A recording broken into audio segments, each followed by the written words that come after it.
पदाधिकारी, तसेच इथे उपस्थित माझ्या माता भगिनी, माझे वडीलधारी मंडळी आणि या चळवळीतल्या या लढाईतल्या तमाम साथीदारांना, तमाम बांधवांना माझा जय जिजाऊ, जय शिवराय, जय ज्योती, जय क्रांती, जय लहूजी, जय मल्हार, जय भगवान, जय सेवालाल, अस्सलाम वालेकुम रहमतुल्लाही बरकातू आणि जय भीम।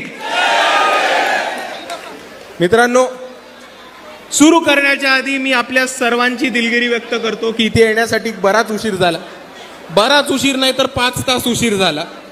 पण आज वंचित बहुजन आघाडीचा पश्चिम महाराष्ट्राचा आणि तसाच मराठवाड्याचा पूरग्रस्त भागामध्ये दौरा होता आणि जसं आम्ही प्रवास करायला लागलो, जसं आम्ही गावागावांमध्ये जायला लागलो, ठिकठिकाणी जायला लागलो, तसं लोकांचे फोन यायला लागले, आपल्याच तालुक्याचे गावातल्या कार्यकर्त्यांचे फोन यायला लागले की इथे पाणी खूप चढलेले, आमच्याकडे खूप नुकसान झालंय, वंचितची एकदा टीम आली तर बरं होईल, मदत होईल। आणि ह्या मदतीला नाकारता येत नव्हतं आणि म्हणून ह्याच कारणासाठी इथे येण्यात उशीर झाला होता। आणि दुसरी गोष्ट ज्याच्यामुळे उशीर झाला, ज्याचा आपल्या सर्वांना जरा विचार करायला पाहिजे, आपण सर्व बीडचेच आहात, सगळे वंचित बहुजन आघाडीचेच आहात, सगळे एकत्रच काम करता, मग आपल्याला एकत्र थांबायला काय जातं? जर तुम्ही प्रत्येक गल्लीत, प्रत्येक चौकात माझी गाडी थांबवून सत्कार करत असणार तर माणूस एका कार्यक्रमाला पोहोचू नाही शकणार, हे आपण सर्वांनी जरा समजून घेतलं पाहिजे। आणि हे खास करून वंचित बहुजन आघाडीच्या तालुक्याच्या आणि जिल्ह्याच्या पदाधिकाऱ्यांसाठी ही सूचना आहे। पण तेच बोलत असताना मला आपल्या सर्वांना एक विनंती करायची।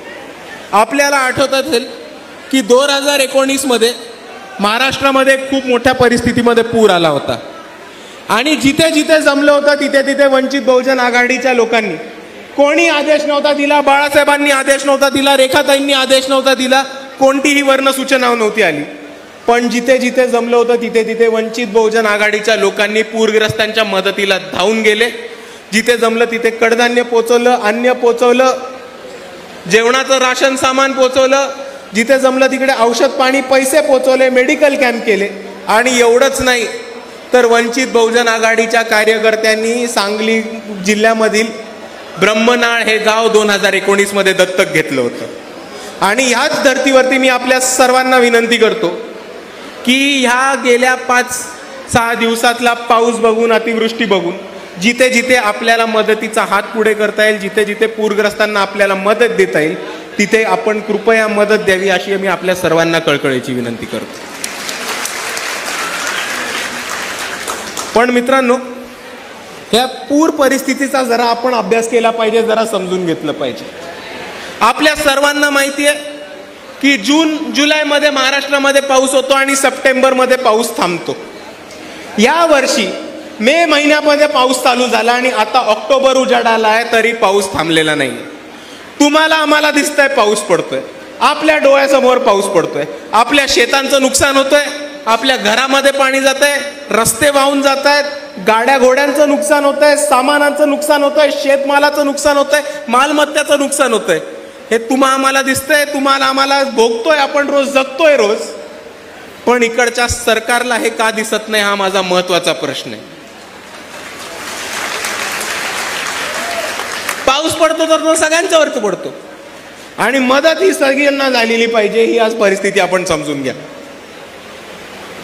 मे महिन्यामध्ये पाऊस चालू होतो, 3 महिन्यापेक्षा जास्त अतिवृष्टीचं वातावरण आपल्याला दिसतं, पूरग्रस्त भागामध्ये खूप नुकसान होतं, तरी सरकार कोणत्याही बाजूनी डोळे उघडत नाहीत आणि पूरग्रस्तांच्या मदतीला जात नाहीत।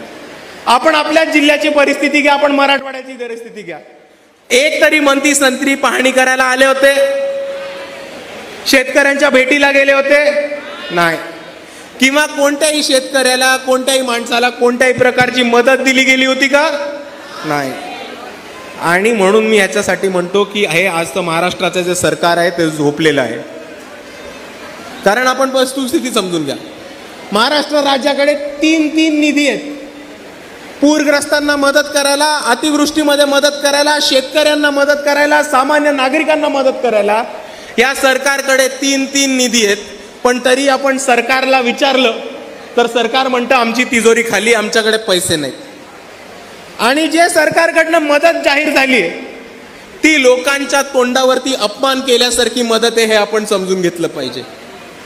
ज्यांच्या ज्यांच्या घरात पाणी गेलंय, सरकार त्यांना म्हणतं की जर तुमच्या घरामध्ये 2 दिवसाहून जास्त पाणी असेल तर आम्ही तुम्हाला 5,000 रुपये देऊ. जर कोणाचं 1 हेक्टरचं जमीन शेत जमीन पाण्याखाली गेली असेल तर सरकार म्हणतं 8,500 रुपये देऊ. जर कोणाचं जनावर असेल, दुधाळ जनावर असेल तर 4,500 रुपये सरकार देणार म्हणते, आणि बांधकाम ओढकामातलं जनावर असेल तर त्यांना 2,000 रुपये हे सरकार मोबदला देते. आता तुम्ही हा मोबदला बघा. 5,000 रुपये ज्या लोकांचे 2 दिवसापेक्षा जास्त पाण्यामध्ये घर आहे, 5,000 रुपये पुरेत का आपल्याला? 5,000 रुपयामध्ये एका कुटुंबाचं भागणार आहे का? दुसऱ्या बाजूला 1 हेक्टर ज्याची जमीन आहे, 1 हेक्टर ज्याची जमीन आहे त्याला 8,500 रुपये देतात. तो शेतकरी आहे, मालक आहे त्या जागेचा, भिकारी नाहीये भारत सरकारचा, महाराष्ट्र सरकारचा, की तुम्ही त्याच्या तोंडावरती 8,500 अपमानासारखे फेकून मारताय. तुम्ही याच ठिकाणी पंजाब सरकारचा नियम बघा. पंजाब सरकार ठामपणे म्हणतीये की ज्या माणसाचं 1 हेक्टर पर्यंतचं शेत जमीन पाण्याखाली आहे त्याला 80,000 रुपये पंजाबची सरकार देते, आणि आपल्याला किती देतात? 8,500. जास्त भांडलो तर 10,000 पर्यंत आकडा जातो. आणि ही परिस्थिती समजून घ्या मित्रांनो. सरकार आपल्याला म्हणतो तिजोरी खाली आहे, तिजोरी खाली. तिजोरी खाली आहे तर मग मुंबईपासून नागपूरपर्यंत आणि हात